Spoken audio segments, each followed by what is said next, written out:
We've enjoyed many championship seasons here at Duke University. The primary reason for those championships has been our great team man-to-man defense. Certainly, we love to play offense. Offense can be somewhat unpredictable. Great team man-to-man defense can be played game after game. Now, in our defense, we like to attack rather than react to our opponents. What does this do? It speeds them up.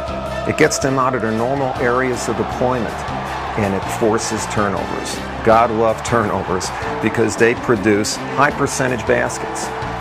Now, we have had many National Defensive Players of the Year here, but most of our kids are normal kids, some of whom can play individual defense at a high level, some not at that level.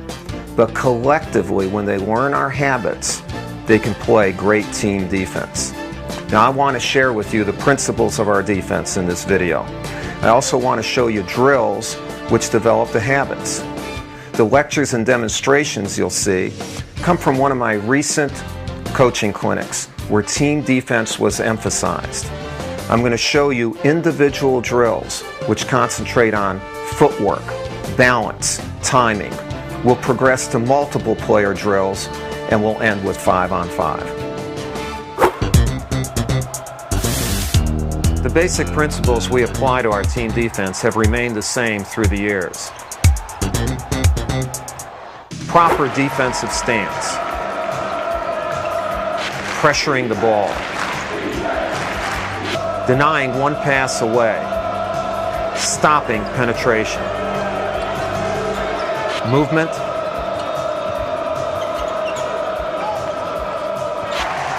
Communication.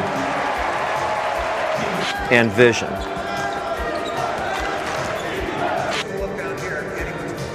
In this section of the clinic, we'll set up our half-court defense using these principles. Pressuring the ball here. Okay? We want to pressure the ball. And Williams in a staggered stance, pressuring the ball. He's not stealing the ball. We'd like to influence the ball to go to the outside. We're not forcing to the outside. We're influencing. If they would like not to give them anything, but if they're going to go in any direction, we'd like to have them go there.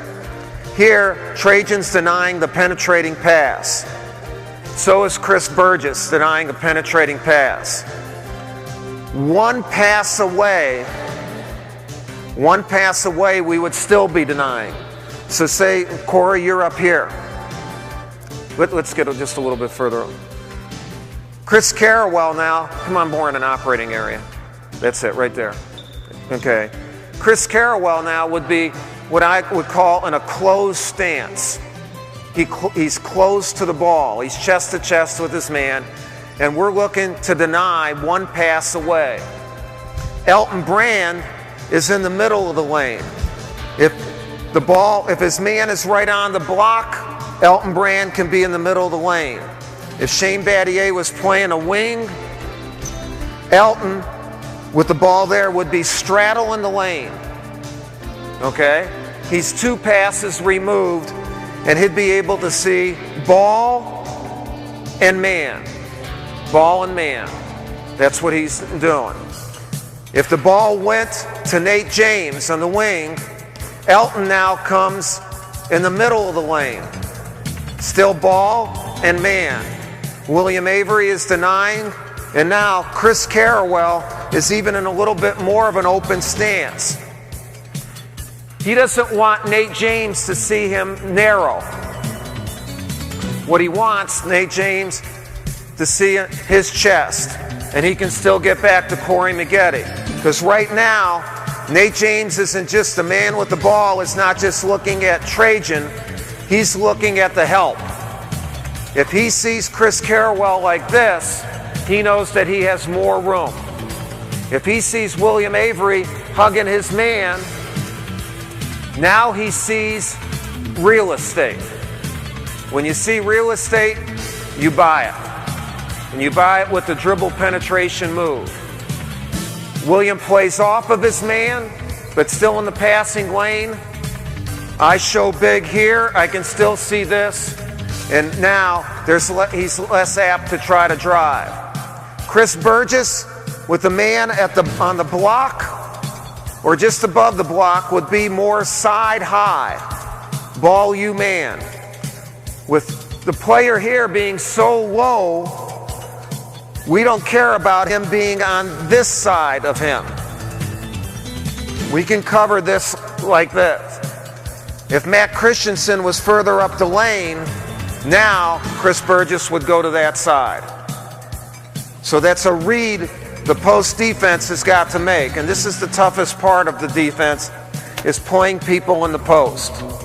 It's the toughest part. Okay, ball goes back out on top.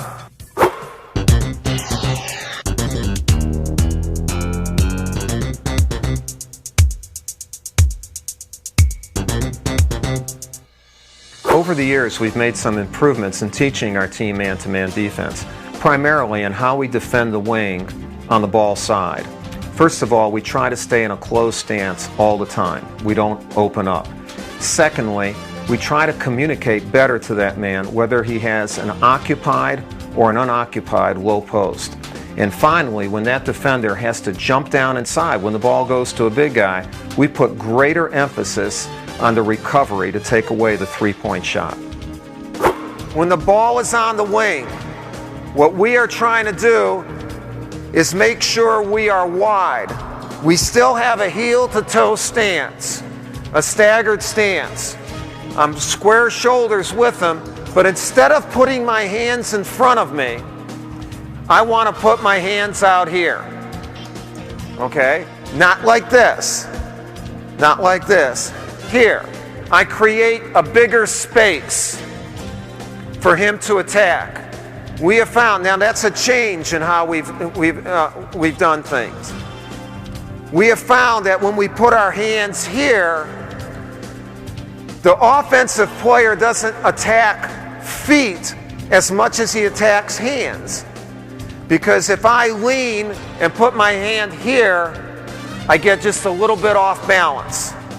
And that's what they end up attacking. So going for the ball here makes me small while he has the dribble. If he didn't have the dribble, we're all over him, of course. So right now, we're stopping penetration. Let me go through a couple of the things that we're doing different. First of all, let's say Matt Christensen's playing high. It's more of a 2-3 high set. What we used to do is if this man would come into the lane, Trajan would open up as the man would get to the lane. Just open up right there.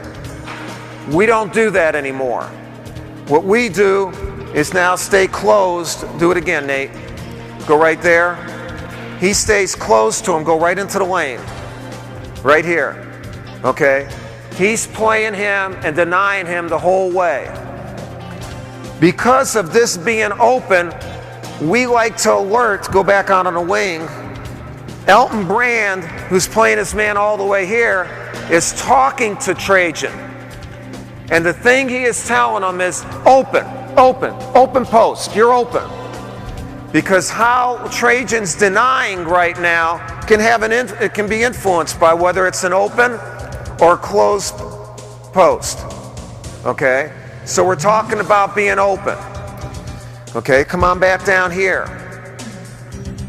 Another change we have is that if Nate comes here and tries to get open, okay, right now it's impossible for Trajan to do his job if he has to see the ball. Trajan's job is to deny his man the ball. That's it. With the ball there and him doing this. That's his job.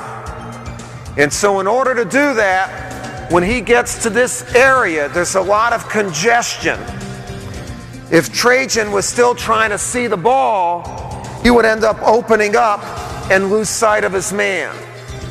So what Trajan does here is he fights in here, and now Chris Burgess is his eyes. He doesn't have to talk to Trajan Langdon. Right now, let's do that again, Trey. Okay, first of all I'm saying, you got help, you got help, you got help. I'm giving you a lane. Come on, go on in, Nate. I'm giving you a lane. Right here, I don't care what Trajan's doing now. My job is to see for both of us.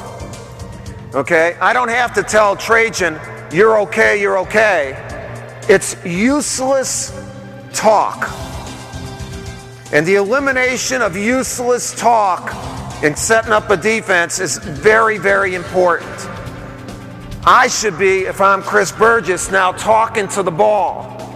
You okay, William? Okay. I got help for you. Okay. Okay. And Trajan's job, because I don't know what's going to happen, I don't care. Nate may go to the other side. Okay. But if he comes back out, okay, Trajan then picks up sight of the ball again. He does not have to see the ball here. We're not going to get hurt by him not seeing the ball right there. And at one time, I said that you always see the ball, and we've changed that. In that situation, you don't, because you can't do your job if you do that. The other thing is, when the ball goes into Nate, okay, and Chris Burgess gets caught behind, and now the pass is made inside. Okay, Trajan jumps to the ball. His back is to the baseline. This is similar to what we've always taught. However, we have not made it until the last few years just your sole thought, your first initial thought, if that ball goes out. We've talked about closing out, but in this situation, we tell our players, you take away the three first, no matter what. No matter what. So when this help and recover move, get it right back in here, all it is one step, but when he goes out, he has to come up high. And then if he came, well, Williams got to be able to help on the penetration. Nobody can help him take away the three except Trajan. Just like inside, nobody's going to stop Nate from receiving the ball except Trajan. So we've kind of personalized that. In the offenses that we have encountered for a number of years, people like to force that congestion and then get out. And of course, passing and relocating for the three is one of the best three-point shots you can take. Okay? So in our defense, those are just a few of the subtle changes we've made. It shows you the full thing. You know, what we're leading up to. Okay, now how do we practice it?